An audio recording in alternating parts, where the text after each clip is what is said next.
Poin kedua, asumsi yang dibangun oleh penuntut umum tidak fokus hanya pada pokok perkara dan justru dalam tanda kutip nyasar pada penasihat hukum. Dalam replik setidak-tidaknya ada 9 kata yang menyatakan penasihat hukum tidak profesional. 2 kata menyatakan penasihat hukum tidak fokus atau gagal fokus, dan 3 kata menyatakan penasihat hukum mengada-ngada tanpa didasari alat bukti. Dengan begitu banyaknya racauan yang tidak didasarkan pada satu pun alat bukti, maka hal tersebut menunjukkan siapa sebenarnya yang tidak profesional, tidak fokus atau gagal fokus, serta mengada-ngada. Apa yang dilakukan penuntut umum ini tampak sama dengan arti pepatah, menepuk air di dulang, terpercik muka sendiri. Sudah sepantasnya saat mengajukan tuduhan-tuduhan baru tentang ketidakprofesionalan, penuntut umum bercermin dan membaca secara cermat fakta di persidangan dan argumentasi hukum yang disusun. Poin ketiga, sejumlah hal pokok lainnya yang penasihat hukum uraikan dalam duplik ini adalah sebagai berikut. A. Penuntut umum seringkali mengambil kesimpulan dengan dasar klaim kosong tanpa bukti yang sah dan argumentasi hukum yang solid. B. Replik penuntut umum semakin menjauhkan peradilan ini dari upaya pencarian kebenaran material. Sebagai perbandingan, jika dalam proses penyidikan pernah ada skenario yang disusun, maka di persidangan ini terdapat hal yang lebih tidak pantas dilakukan, yaitu manipulasi peristiwa untuk kepentingan klaim pembuktian dalil penuntut umum.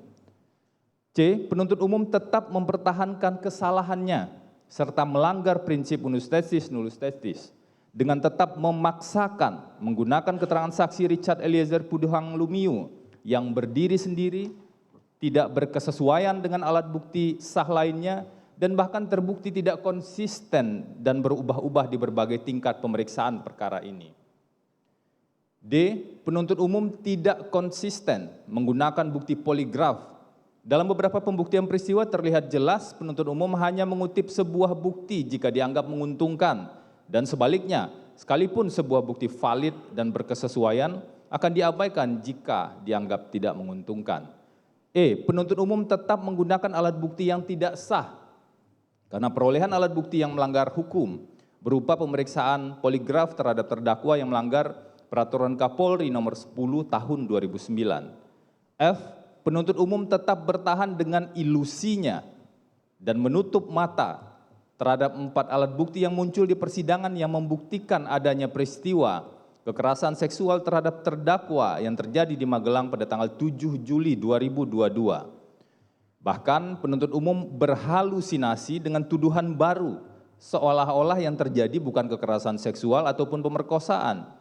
Namun sayangnya tetap saja penuntut umum gagal membuktikan dalilnya tersebut. G. Penuntut umum mengakui kegagalan membuktikan motif kejahatan, namun berlindung di balik tuduhan terdakwa tidak terbuka. Seolah-olah penuntut umum lupa dengan prinsip dasar hukum acara pidana bahwa beban dan kewajiban pembuktian ada di pihak penuntut umum, bukan digantungkan pada pengakuan terdakwa. H. Penuntut umum tidak memahami apa arti circumstance evidence dan konsekuensinya pada kekuatan pembuktian. Di satu sisi penuntut umum mengatakan keterangan ahli psikologi forensik adalah circumstance evidence dan menyampaikan tidak dapat digunakan untuk membuktikan adanya kekerasan seksual. Tapi di bagian lain, penuntut umum juga menggunakan keterangan ahli tersebut dan laporan hasil psikologi forensik yang masuk kategori alat bukti surat menurut pasal 184 KUHP. I. Penuntut umum menuduh penasihat hukum tidak cermat, namun yang terbukti justru sebaliknya. Penuntut umum tidak teliti ketika menggunakan keterangan Panji Zulfikar Sidik dan Sopan Utomo seolah-olah sebagai saksi, padahal mereka tidak pernah dihadirkan di sidang dan BAP-nya tidak pernah dibacakan di persidangan. Serta mencatut nama ahli Nathanael E. Yohanes yang tidak pernah dihadirkan di persidangan perkara ini, melainkan dihadirkan oleh saksi Riki Rizal Wibowo sebagai terdakwa di persidangan yang berbeda. J. Penuntut umum masih mempertahankan dan tidak mengakui kekeliruannya telah memanipulasi beberapa peristiwa seolah-olah peristiwa tersebut adalah bagian dari perencanaan yang dilakukan oleh terdakwa. K. penuntut umum bersikeras mempertahankan kekeliruan fatal karena menggabungkan dua unsur delik yang berbeda dalam uraian pembuktian surat tuntutan, yaitu unsur dengan sengaja dan dengan rencana terlebih dahulu. L. Penuntut umum tidak konsisten mengungkapkan kapan perencanaan pembunuhan sebenarnya disusun oleh terdakwa bersama-sama dengan saudara Ferdi Sambo dan terdakwa lain. Dalam salah satu bagian tuntutan hingga replik, penuntut umum menyatakan telah ada kesamaan kehendak sejak terdakwa menghubungi saudara Ferdi Sambo melalui telepon dari Magelang. Namun di bagian lain disebut perencanaan dimulai sejak dari rumah Saguling di Jakarta. Penuntut umum sering menggunakan frasa, hal ini mengisyaratkan, atau bahkan frasa patut diduga dalam bagian pembuktian unsur dengan sengaja dan dengan rencana terlebih dahulu. Padahal seharusnya penuntut umum memahami frasa hal ini mengisyaratkan, selain menunjukkan penuntut umum ragu dan tidak yakin, hal ini juga tidak tepat diterapkan dalam pembuktian unsur dengan sengaja. Kalaupun diterapkan, hanya bisa diterapkan untuk delik-delik yang dilakukan karena kelalaian. Pasal yang didakwakan jelas bukan pasal yang mengatur ancaman pidana terhadap kelalaian, tetapi kesengajaan.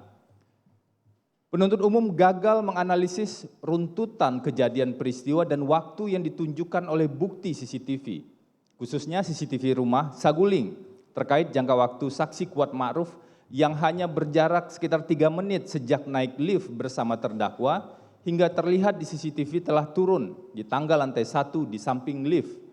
Bahkan penuntut umum mengabaikan keterangan saksi Daden Miffatul Haq yang berkesesuaian dengan keterangan saudara Ferdi Sambo dan saksi Kuat Ma'ruf bahwa saudara Ferdi Sambo tidak berada di lantai 3 saat saksi Kuat Ma'ruf naik ke lantai 3, melainkan saat itu berada di ruang kerja lantai 2.